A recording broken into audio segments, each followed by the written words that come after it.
ওম নমঃ শিবায়। জয় মা বিপত্তারিণী জয়।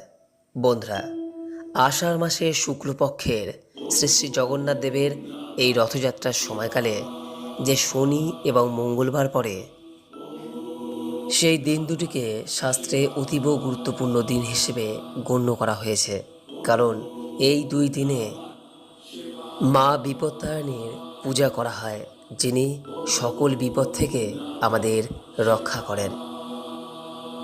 এই বছর 1431 বঙ্গাব্দ 2024 সালে এই বিপত্তারিণী পূজা আগামীকাল 24শে আষাঢ় 9 জুলাই মঙ্গলবার দিন যেমন সম্পন্ন হচ্ছে, ঠিক পাশাপাশি কোনো কারণে যারা আগামীকাল এই বিপত্তারিণী পূজা করতে পারবেন না, তারা আগামী 28শে আষাঢ় 13ই জুলাই শনিবার এই বিপত্তারিণী পূজা সম্পন্ন করতে পারবেন।